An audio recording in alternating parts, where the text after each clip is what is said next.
প্রিয় দর্শক, আজ ৩০শে ডিসেম্বর বাংলাদেশের রাজনীতির ইতিহাসে এক শূন্যতার দিন। বাংলাদেশের যুগান্তকারী রাজনৈতিক ব্যক্তিত্ব সাবেক প্রধানমন্ত্রী বেগম খালেদা জিয়া আজ ভোর ৬টায় আমাদের ছেড়ে চলে গেছেন পরপারে। আমরা গভীরভাবে শোকাহত, তার আত্মার মাগফিরাত কামনা করছি এবং তার প্রতি শ্রদ্ধাঞ্জলি নিবেদন করছি চ্যানেল আই পরিবারের পক্ষ থেকে। তিনি শুধুমাত্র একজন রাজনৈতিক ব্যক্তিত্ব নন, তিনি একজন সংগ্রামের প্রতীক। তিনি দৃঢ় নেতৃত্বের প্রতিচ্ছবি এবং বাংলাদেশের ইতিহাসে, রাজনীতির ইতিহাসে নারীর অগ্রযাত্রার এক ঐতিহাসিক নাম। দীর্ঘ রাজনৈতিক লড়াই, জীবনের নানা উত্থান পতন পেরিয়ে তিনি আজ আমাদের ছেড়ে চলে গেছেন। তবে তিনি যা করে গেছেন এ দেশের জন্য, তার অবদান, তার চিন্তা, তার চেতনা রয়ে যাবে বাংলাদেশের রাজনৈতিক ইতিহাসে এক অধ্যায় হয়ে। প্রিয় দর্শক, আজ তাকে স্মরণে বরণে আমরা রাখবো তারকাকথনের এই আয়োজনে। এই উদ্দেশ্যে যিনি আছেন আমাদের সাথে, তিনি বিভিন্নভাবে বিভিন্ন সময় তাকে দেখেছেন, তার সাথে অনেক স্মৃতি তার রয়েছে। তার চোখে আজ বেগম খালেদা জিয়াকে আমরা স্মরণ করব। আমাদের সাথে আছেন বিখ্যাত আলোকচিত্রী নাসির আলী মামু। কিছুদিন আগেই এই সেটে আমরা বসেছিলাম, তখন কিছুটা আনন্দ নিয়েই আমরা স্মৃতিচারণ করেছিলাম রাজনৈতিক ব্যক্তিত্ব আমাদের সাবেক প্রধানমন্ত্রী বেগম খালেদা জিয়াকে নিয়ে। তো এত জলদি আসলে এই বিষয় নিয়ে আমাদের বসতে হবে আমরা প্রত্যাশা করিনি। আপনার স্মৃতিতে একজন বেগম খালেদা জিয়া কেমন ছিলেন? আসলে অল্প কয়েক সপ্তাহ আগে আমরা যে এখানে বসছিলাম, দেশনেত্রী বেগম খালেদা জিয়া এবং তারেক রহমান সাহেবের স্মৃতি নিয়ে, তখন আমরা অনেক আনন্দের সঙ্গে আমরা কথা বলেছি। কারণ আমাদের স্বপ্ন ছিল, আশা ছিল যে বেগম খালেদা জিয়া আগামী নির্বাচনে অংশগ্রহণ করবেন, তিনি সম্পূর্ণ সুস্থ হয়ে বাড়ি ফিরে যাবেন, এরকম একটা প্রত্যাশা ছিল। তা আমি সেদিন মূলত আলাপ করেছিলাম চ্যানেল আইয়ের দর্শকদের উদ্দেশ্যে 1982 এবং 83 সালের এই দুইটি বছরের দুইটি দিনের ঘটনা নিয়ে। তারপর বহুবার যখন তিনি রাজনীতিতে নামলেন, অর্থাৎ 1982-83 পরে 83তেই কিন্তু আলোচনা হচ্ছিল ব্যাপক যে তিনি রাজনীতিতে নামবেন এবং তাকে নিয়ে আলাপ আলোচনা অনুরোধ, এবং উনি পত্রিকায় যা দেখতাম তিনি উপেক্ষাই করছিলেন এবং না করছিলেন যে তিনি রাজনীতিতে নামবেন না।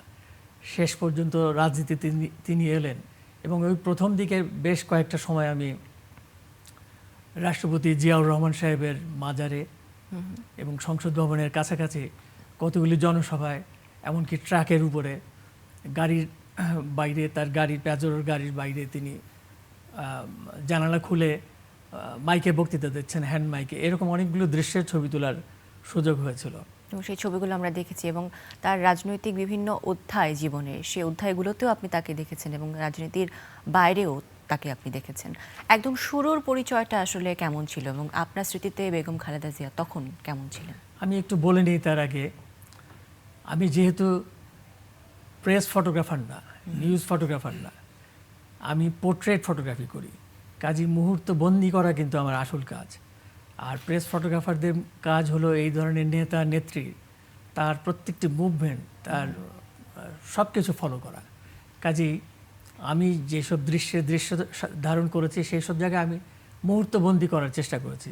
প্রথম যেদিন তাকে দেখলাম সেটা হলো শহীদ রাষ্ট্রপতি জিয়াউর রহমানের মারা যাওয়ার ঠিক 6 মাস পরে, 1982 সালের জানুয়ারি মাসে। সেই সময় ক্যান্টনমেন্টের শহীদ মইনুল রোডের যে বাড়িতে উনি থাকতেন এবং দীর্ঘদিন ছিলেন, সেই বাড়িতে লন্ডনের একজন রাজনৈতিক নেতা বা কর্মী, তিনি বিএনপি করতেন তৎকালীন সময়ে, ডাক্তার শাহাবুদ্দিন, তিনিও প্রয়াত।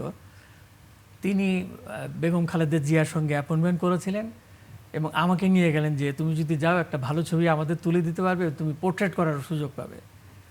তো ওনার সাথে গেলাম আমরা, উনি অনেক কথা বললেন, লন্ডনের অনেক স্মৃতি, রাজনৈতিক দলের নানান কর্মকাণ্ড, এবং বিএনপিতে তিনি যেন আসেন সেটাও তিনি সেই আগাম বার্তা তাকে দিলেন কিন্তু, এবং বললেন যে পৃথিবীর যতগুলি দেশে বাঙালিরা বসবাস করে, বিশেষ করে লন্ডন, নিউ ইয়র্ক এবং অন্যান্য জায়গায়, তারা সবাই চান যে যেহেতু উনি বিদেশে থাকেন তিনি যেন রাজনীতিতে আসেন। তিনি বারে বারে বলছিলেন না না না, আমি এটা বুঝি না, আমি এটা এখানে যাব না।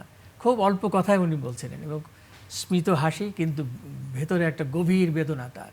আমি যেহেতু পোর্ট্রেট ফটোগ্রাফি করি, মানুষের চরিত্র নিয়ে আমি কারবার করি, তাদের ভেতরে ঢোকার চেষ্টা করি ছবি তোলার আগে। আমি তখন দেখছিলাম যে তার বডি ল্যাঙ্গুয়েজ বিষণ্ণ, একাকিত্ব। কারণ তার হাজবেন্ড বাংলাদেশের রাষ্ট্রপতি জিয়াউর রহমান সাহেব, বীর মুক্তিযোদ্ধা, তিনি প্রয়াত হয়েছেন। আর সারা বাংলাদেশে তার সম্পর্কে বলা হচ্ছে যে তিনি রাজনীতিতে আসবেন, অর্থাৎ জনগণ চাচ্ছে এবং তিনি আসতে চাচ্ছেন না। ওই রকম একটা সন্ধিক্ষণে ওই মুহূর্তে যাওয়া। কিন্তু ওই দিন কথা বলতে বলতে মাগরিবের আজান পড়ে গেল, সেই জন্য ওই দিন আর তার পোর্ট্রেট আমার করা যায়নি, কিন্তু আমরা একসাথে একটা ছবিও তুলেছিলাম। ওই দিন আসলে আপনি একসাথে একটা ছবি পেয়েছেন। ওই দিনে একসাথে একটা ছবি পেয়েছিলাম, কিন্তু পোর্ট্রেট করার সুযোগ হয়নি। আচ্ছা, ছবিটা পরবর্তীতে কিরকম, উনি তার ড্রয়িং রুমে বসা সোফায়, আর আমি পেছন দিক দিয়ে যে দাঁড়ালাম, সোফার একটা কোনায় হাত দিয়ে ডাক্তার শাহাবুদ্দিন সাহেব সেই ছবিটা তুলে দিলেন। ছবিটা স্ক্রিনে এই মুহূর্তে আমরা একটু দেখতে পাচ্ছি এবং সেই ছবির মধ্যে ওনার চোখ দেখলে বোঝা যাবে যে বেদনা, শোক, একাকিত্বের যে বেদনা, এটা বোঝা যায় কিন্তু তার ছবির মধ্যে। যেমনটি আপনি বলছিলেন যে মুখে একটা মৃদু হাসি, কিন্তু চোখে একটা শূন্যতা। হ্যাঁ, হাসিটাও কিন্তু বেদনার হাসি। সত্যি। এরপরে কি আপনি তার পোর্ট্রেট করার সুযোগ এরপরে পেয়েছেন? আবার যাওয়ার সুযোগ পেলাম, কারণ এর মধ্যে তার কোনো ইভেন্ট দেখি না কোথাও যে উনি কোথাও যাচ্ছেন। সম্ভবত উনি বোধহয় ওই সময়টা বাড়িতেই থাকতেন বা আত্মীয় স্বজনের বাসায় হয়তো গিয়ে থাকবেন, নিশ্চয়ই গিয়েছেন। কিন্তু পাবলিক কোনো ইভেন্টে আমি শুনি নাই যে 82 থেকে 83 পর্যন্ত উনি কোথাও গিয়েছিলেন কিনা, আমি ঠিক বলতে পারবো না এখন। 83 সালে একবার সুযোগ হলো, নিপুণ নামে একটা পত্রিকা আমার সঙ্গে তখন যোগাযোগ করলো। আমি নিপুণে অনেক ছবি, আমার ছবি ব্যবহার হতো প্রচ্ছদেও, ভিতরেও। তারা বেগম খালেদা জিয়ার সঙ্গে একটা অ্যাপয়েন্টমেন্ট করলো। তৎকালীন সময়ের এমপি ছিলেন আবু সাইদ খান সাহেব, তিনি এটার বন্দোবস্ত করে দিলেন। কবি অসীম সাহা, সেই পত্রিকার কার্যনির্বাহী সম্পাদক, আমাকে নিয়ে গেলেন। আমরা ওই শহীদ মইনুল রোডের বাড়িতে যখন ঢুকছিলাম, তখন চট করে একটু খোঁচা লাগলো আমার হৃদয়ে। খোঁচা লাগলো এই কারণে যে ঠিক তার বাড়িতে ঢোকার আগে হাতের বাঁদিকে যার বাড়িটি, তিনি রাষ্ট্রপতি জিয়াউর রহমানের হত্যাকাণ্ডের সঙ্গে হয়তো জড়িত ছিলেন, এটা বলা হয়, এখনও বলে অনেকে। তার বাড়িটা ক্রস করে আমরা জিয়াউর রহমান সাহেবের বাড়িতে, আমি বেলটা টিপ দিলাম অতি উৎসাহী হয়ে। তো আমরা আধা মিনিটের মতো দাঁড়ালাম, চট করে দরজাটা ওপেন করলো বেগম খালেদা জিয়া নিজেই। আমরা তো খুবই অবাক, একটা শাল, শীতের দিন, আর জর্জেট শাড়ি, নীল রঙের, ফুল, লতা পাতা, এগুলো সব প্রিন্টেড একটা শাড়ি। তিনি আমাদেরকে সালাম দিলেন। আমরা সালাম দেওয়ার আগে দরজা খুলেই তখন একটা অবাক হলাম, কারণ তাকে কাছে থেকে তো আর ওইভাবে দেখিনি অত ঘনিষ্ঠভাবে কোনো সময়। ছবিতে দেখেছি জিয়াউর রহমান সাহেবের সঙ্গে। তা আমাদেরকে ভিতরে উনি বসতে দিলেন, তারপরে উনি বসলেন। কিন্তু তারপরে এই কথা সেই কথা আমরা চাচ্ছিলাম। ঠিক 12টা বাজে, কিন্তু অ্যাপয়েন্টমেন্ট ছিল ঠিক 12টায়। তার আগে আমরা এসেছিলাম, আমরা গাড়ির মধ্যে বসেছিলাম আবু সাইদ খান সাহেবের গাড়ির মধ্যে, ওই মইনুল রোডের একটা কোনায়। আমরা ঢুকিনি যে সময় মতো ঢুকবো, কারণ আমরা জানতাম যে রাষ্ট্রপতি জিয়াউর রহমান সবসময় টাইম মেনটেন করতেন। আমরা ওইভাবে রেডি হয়ে এসেছিলাম। ঠিক 12টায় বেল দিলাম, ঢুকলাম। তারপরে আমরা চাচ্ছিলাম যে উনি কথা বলুক, কারণ আমরা একটা কভার স্টোরি করব। সেটা এক্সিকিউটিভ এডিটর কবি অসীম সাহা, তিনি বললেন যে আমরা নিপুণের একটা প্রচ্ছদ করব, এটা একটা লাইফস্টাইল ম্যাগাজিন, রাজনীতি বিষয়ক কিচ্ছু না। প্রচ্ছদে আপনার ছবি এবং আপনার এই যে বর্তমান জীবন, আপনি কিভাবে সময় কাটান, রাষ্ট্রপতি জিয়াউর রহমানের প্রয়াত হওয়ার পর থেকে আপনি কি নিয়ে সময় কাটান, এইটুকু। বলে না না না, আমি কিন্তু কোনো সাক্ষাৎকার দেব না। সম্ভবত এই একটাই 4-5 লাইনের একটা বাক্য উনি ওই দিন বলেছিলেন। 2 ঘন্টা আমরা ছিলাম, যে আমি কোনো সাক্ষাৎকার দেব না। আর 1 শব্দ 2 শব্দে উনি শেষ করেছেন, কিন্তু অত্যন্ত বডি ল্যাঙ্গুয়েজ, অত্যন্ত ভদ্র, জনচিত, এবং আমাদেরকে একবারও ওনার বডি ল্যাঙ্গুয়েজে বা ইশারায় মানে আমরা বুঝতে পারিনি যে আমাদের চলে যেতে হবে। 12:30 বাজলো, 1টা বাজলো, তখন উনি বললেন যে আপনারা নিশ্চয়ই চা খাবেন। আমরা তখন সবাই বললাম যে হ্যাঁ, কারণ চা খেলে আমরা থাকতে পারবো আরও কিছুক্ষণ। তিনি নিজে ভেতরে চলে গেলেন। চায়ের কাপের টুংটাং আওয়াজ হচ্ছে, তিনি কথা বলছেন কার সাথে, আবার ফিরে এলেন 2 মিনিটের মধ্যে। ফিরে আসার সাথে সাথে চা নিয়ে এলেন একজন ট্রেতে করে, চা, বিস্কিট। রাখা হলো আমাদের সামনে। আমরা খুব আস্তে আস্তে চুমুক দিচ্ছি যাতে চাটা খেতে খেতে কথা বলতে পারি। তো আমরা বারে বারে তাকে বলছিলাম, অনুরোধ করছিলাম, বিশেষ অনুরোধ যে একটা সাক্ষাৎকার এবং প্রাইভেট বিষয় নিয়ে আলাপ আলোচনা, যে কিভাবে আপনি থাকেন। তো উনি না না না না এইভাবে কিন্তু দেখলাম যে প্রায় 1:30টার উপরে বেজে গেছে। তখন চট করে, যেটা আমার বলার কথা না আমার মুখ দিয়ে বেরিয়ে গেল। আমি তখন বললাম যে আপনার হবি বা শখ কি? তখন আমি ভাবলাম যে রেগেই যাবেন কিনা, যে হঠাৎ করে এরকম একটা জিজ্ঞাসা করা। উনি কিন্তু একটু স্মিত হেসে দেখলাম যে উনি খুব ভালোভাবে এটা নিল, গ্রহণ করলো এই প্রশ্নটা। তিনি বললেন যে আমার বাগান করা, আমি ফুলের বাগান খুব পছন্দ করি। এই যে বাইরে দেখলেন যে একটা বাগান, ঢোকার সময় আমি নিজের হাতে আমার এটা করা। আমরা ঢোকার সময় দেখলাম যে ডালিয়া ফুল গাছ, গোলাপ। উনি বললেন যে গোলাপ আমি খুব পছন্দ করি, এগুলো আমি সবসময় লাগাই, আমার সময় এভাবে কাটে। তখন তাকিয়ে দেখলাম যে ওই ড্রয়িং রুমটার মধ্যে আমাদেরই চোখের সামনে, ততক্ষণ আমরা খেয়াল করিনি, 2-3টা ফুলদানির মধ্যে খুব সুন্দর করে ফুলগুলি সাজানো। তা আমরা বাগান থেকে নেয়া। হ্যাঁ, বাগান থেকে এনে। আমরা ভেবেছিলাম যে বাইরের কেউ হয়তো উপহার দিয়েছে, তা না, উনি নিজেই কেটে কেটে, পাশে দেখলাম কেচি রাখা, ওই যে ফুলের ডাল কাটার যে কেচি। তো আমরা অবাক হলাম। এইভাবে 1.5-2 ঘন্টা আমাদের কেটে গেল। তারপরে আমরা অনুরোধ করলাম যে ঠিক আছে, আপনি যখন আমাদের সাথে ইন্টারভিউ দেবেন না, আপনি আপনার 2 সন্তান তাদেরকে নিয়ে একটা ছবি তোলার প্লিজ আমাদেরকে সুযোগ দেন। তখন তিনি বললেন আমি ভেতরে যাই। উনি ভিতরে যখন গেলেন তখন দ্রুত চলে আসলেন তারেক রহমান সাহেব, একটা সোয়েটার পরা আর খুব সম্ভবত পুরনো একটা শার্ট এবং একটা ফুল প্যান্ট পরা। সেই প্যান্টটা ঠিক ওনার সাইজের সাথে সামঞ্জস্য না। অনেক পরে জেনেছিলাম যে তারা 2 ভাই, কোকো রহমান এবং আরাফাত রহমান এবং তারেক রহমান। জিয়াউর রহমান সাহেবের প্যান্ট কেটে তারা পড়তো। এগুলো পত্রিকায় বিচিত্রা, আমি নিউজও দেখেছি, ফিচার দেখেছি। তো তারেক রহমান এসে বসলেন। তখন কবি অসীম সাহেব বললেন যে দেখো, তোমার আম্মা তো কোনো কথাই বলতে চাচ্ছে না, আমরা তো একটা রাজনীতির বাইরে একটা পত্রিকায়, আমরা তার কাভারে তার ছবি দিব, ভেতরে তার বর্তমান জীবন, তিনি কিভাবে সময় কাটান, আর কিচ্ছু না, আর রাজনীতি নিয়ে আমরা কোনো প্রশ্ন করব না। তখন তারেক রহমান সাহেব বললেন যে আপনারা কি জানতে চান?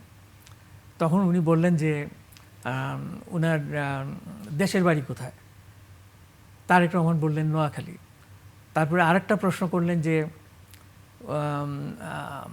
জিয়াউর রহমান সাহেবের দেশের বাড়ি কোথায়? তখন তো অত জানতাম না আমরা যে বগুড়া বা, উনি বললেন যে বগুড়া। তারপরে বললেন করতেছেন। তারেক রহমান সাহেব তখন বুঝে গেছেন, বলে যে আমার জন্মস্থান কিন্তু দিনাজপুরে। আমরা ওই একটা নতুন তথ্য পেলাম যে তার দিনাজপুরে। পরে আমরা দিনাজপুরেও গিয়েছিলাম আমি এই নিপুণ পত্রিকার জন্য। বেগম খালেদা জিয়ার বাবার সাথে, মায়ের সাথে আমাদের দেখা হয়েছিল। তারা অত্যন্ত ওয়েল রিসিভড আমাদের করেছিল, যে একটা নিপুণ পত্রিকা তখন ওই রকম নাম করা কোনো পত্রিকা না, কিন্তু বেগম খালেদা জিয়ার যে আমরা প্রচ্ছদ করেছিলাম সেই পত্রিকা নিয়ে যাই। ওনার বাবা দেখে খুবই খুশি, ওনার মা দেখে খুবই খুশি। আমরা কয়েকটা সংখ্যা নিয়ে গিয়েছিলাম, কিন্তু ওনার বাবা বললেন যে আমি চাইনি যে আমার মেয়ে রাজনীতিতে জড়াক। বলে রাজনীতিবিদরা ওই সময়ের কথা বলেছিলেন যে আমার মেয়েকে এক্সপ্লয়েট করছে। তাদের কাছ থেকে নিশ্চয়ই বেগম খালেদা জিয়ার ছোটবেলা নিয়েও আপনারা জিজ্ঞাসা করেছেন। অ্যালবাম, পারিবারিক অ্যালবাম খুলে নিয়ে আসলে দেখালেন। সেই অ্যালবাম খুলে খুলে দেখলাম যে 1900 সম্ভবত 67 কি 68 সালের একটা ছবি, তারেক রহমান সাহেব, বেগম খালেদা জিয়া এবং জিয়াউর রহমান সাহেবের কোলে, এবং ফুল ফিগার একটা ছবি, খুবই সুন্দর একটা ব্ল্যাক অ্যান্ড হোয়াইট। ওটা পাকিস্তানের কোথাও স্টুডিওতে তোলা, বোঝাই যায় 67-68 সালের দিকে। সেই ছবিটা দেখলাম, মনে আছে। এবং আরও ছবি দেখলাম যে পারিবারিক ছবি, তারা ভাই বোন একসাথে, বোনরা একসাথে। বেগম খালেদা জিয়া আয়নার সামনে বসে চিরুনি দিয়ে মাথা আঁচড়াচ্ছেন, এরকম অনেক ছবি দেখালেন। ওনার মা নিজে এসে চা নিয়ে আসলেন, আমাদের খাওয়ালেন। ওই যে নিপুণ পত্রিকাটা, ওইটা খুবই পছন্দ করেছিলেন আমরা। ওইখানে তার ব্যক্তিগত জীবন, তার কিভাবে সময় কাটে, এই যে ফুলের বাগান করা। তারপরে তারেক রহমান সাহেব বলেছিলেন যে আমি গান শুনি, তারপরে আমি ছবি তুলতে পছন্দ করি। এর মধ্যে কথাবার্তা হচ্ছিল আর কি। আমি আগের প্রসঙ্গে একটু আসি। তিনি বললেন যে আমাকে দেখে বললেন যে আমার একটা ক্যামেরা আছে, শাটারটা একটু বন্ধ হয়ে গেছে, এটা কোথায় ঠিক করা যায়? আমি বললাম যে এটা ঠিক করা যাবে, আমি ব্যবস্থা করে দিব, আপনাকে আমি ঠিকানা দেবো, তোমাকে আমি ঠিকানা দেবো। তখন উনি দ্রুত কাগজে লিখে একটা ছোট্ট কাগজে আমাকে তার টেলিফোন নম্বর দিলেন। নাম্বারটা দিয়ে বললেন যে মাকে কিন্তু বলবেন না। তো এরকম অনেক অভিজ্ঞতা এরকম হয়েছে, ব্যক্তিগত অভিজ্ঞতা। তারপরে তারেক রহমান সাহেব দৈনিক প্রথম আলোর অফিসে এসেছিলেন, তার পোর্ট্রেট করেছি আমি। বেগম খালেদা জিয়া যখন সরকারে ছিলেন তখন তার অনুষ্ঠানে ছবি তুলতে গিয়েছে, বিভিন্ন রিসেপশনে গিয়েছি, ছবি তোলার সুযোগ হয়েছে, কিন্তু প্রেস ফটোগ্রাফারদের মধ্যে ওইভাবে আমি ফলো করি না। আমি দূর থেকে দেখতাম মুহূর্ত, আমি ওই ব্যানার বা মাইক এগুলি না, আমার তার মুহূর্তটা, এবং অন্য কোনো পজিশনে গিয়ে অন্য কোনো জায়গায় গিয়ে ওইসব মানুষের একটা পোর্ট্রেট করা যায় কিনা। আমি অনেক বিখ্যাত রাজনীতিবিদদের ফলো করেছি দীর্ঘদিন, যেমন মৌলানা ভাসানী, বঙ্গবন্ধু শেখ মুজিবুর রহমান, কমরেড মনি সিং, এরকম আরও বহুজনের। কিন্তু দেখেছি যে প্রেস ফটোগ্রাফাররা ছবি তুলে সামনের থেকে মাইক নিয়ে পিছন দিকে ব্যানারটা নিয়ে আমি কিন্তু ডানে বায়ে অন্যদিকে চলে যেতাম। আর যখন প্রাইভেটলি তাদের পোর্ট্রেট করতাম তখন তো আমি বলে কয়ে ছবি তুলতাম, তা অন্যভাবে, পাসপোর্ট সাইজের ছবির মতো না, তার সাথে গল্প করে নানাভাবে তার ভেতরের আত্মাটা, তার চরিত্রটা, তার ব্যক্তিত্বটা আমি ছবির মধ্যে নিয়ে আসার চেষ্টা করতাম।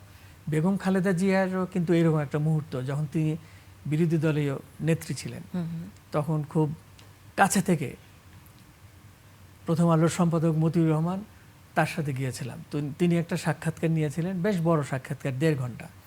বিরোধী দলীয় নেত্রীর যে অফিস মিন্টু রোডে, সেইখানে অন্য কেউ ছিলেন না। সেইখানে ছবি তুলতে আমি ওনার কাছাকাছি গিয়েছিলাম। তখন উনি বললেন যে আমার একটু এদিক থেকে ছবি তুললে ভালো দেখা যায় না, খুব ভদ্রভাবে কিন্তু বললেন উনি। তা আমি বুঝলাম। তখন আমি একটু দূরে গিয়ে ক্যামেরাটা একটু উপরে নিয়ে আই লেভেলে আমি অনেকগুলি ছবি তুললাম। তারপরে তাকে বললাম যে একটু এদিকে হাত দেন, মুখে ঠোঁটে হাত দিলেন উনি। তখন কথাও বলছেন, আবার ছবি তোলার এই সুযোগগুলি ফাঁকে দিচ্ছেন।